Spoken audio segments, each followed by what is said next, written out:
Jika kita deposit di bank syariah lalu meminjam uang dengan jaminan deposit tersebut dan di awal akad peminjaman uang, pihak bank menetapkan cicilan tiap bulannya sekian rupiah tanpa menyebutkan akumulasi akhir dari cicilan tersebut.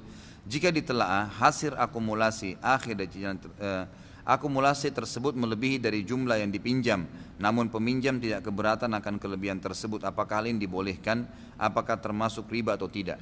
Saudaraku, hukum riba atau bukan hukum riba atau tidak riba itu bukan dari masalah ridho atau tidak ridho. Hukumnya haram. Zina diajak atau sengaja mau tetap zina. Nggak bisa dijadikan tolok ukur begitu. Jadi jangan Anda bilang, oh kalau saya pinjam uang kemudian dilebihkan, ya karena saya juga mau, saya butuh, nggak apa-apa deh, saya ridho. Nggak bisa, memang hukum penambahan sesuatu dari hutang itu tidak boleh.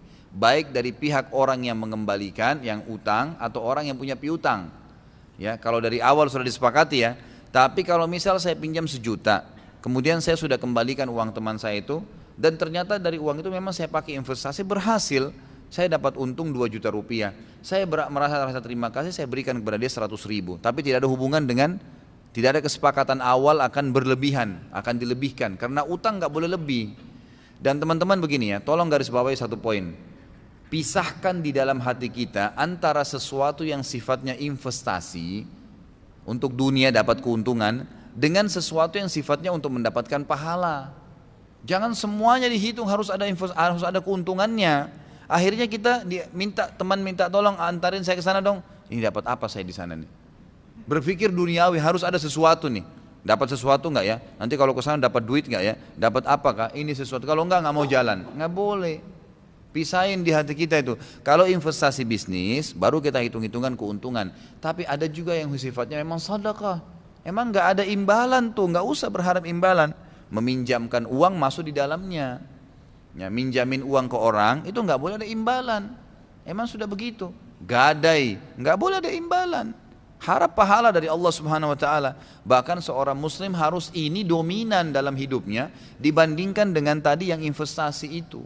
Banyak orang tidak bedain ini saudaraku. Semua harus dihitung duit. Apa untungnya nih? Gak boleh begitu. Akhirnya tidak ada amal yang ikhlas, tidak ada amal yang untuk akhirat kita. Karena semua sudah kita ambil balasannya di dunia. Jadi coba bedain itu. Bahkan para ulama itu lebih cenderung selalu hampir 99% hidup mereka itu semua yang investasi akhirat. Semua yang dapat pahala. Yang cuma 1% aja nih yang untung. Itu saja. Abu Hanifah rahimahullah pernah kedatangan seorang wanita dan berkata, wahai imam, dia tahu dia ulama besar, punya toko sutra di Irak, ya gitu kan. Dikatakan oleh perempuan ini, tolong juallah kepada saya sutra yang saya butuhkan, tapi tidak kamu mendapatkan keuntungan yang besar, tidak juga kamu rugi. Abu Hanifah rahimahullah memberikan kepada ibu tersebut dengan harga 3 dirham. Nggak mungkin gitu. Sutra sendiri nggak mungkin, modalnya pun nggak mungkin 3 dirham.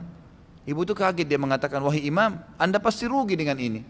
Harga sutra itu minimal 10 dirham, ini dijual 3 dirham. Apa kata Abu Hanifah rahimahullah? Perhatikan nih, pedagang yang sukses dan punya iman.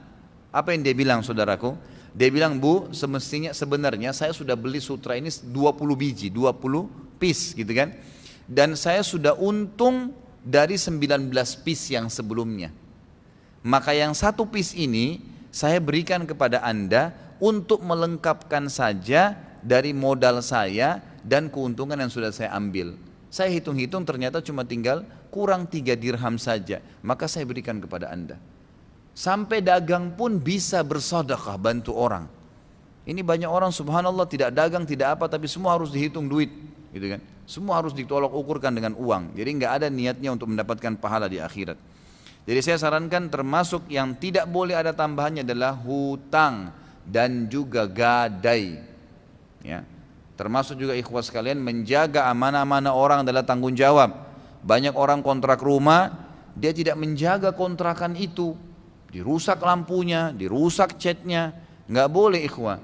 Kalau Anda bisa meninggalkan tempat kontrak itu dan bertengkar sama yang punya tempat karena sudah merusak bertempat dan Anda berhasil lari, dari Allah nggak bisa lari. Allah akan hukum Anda, nggak boleh.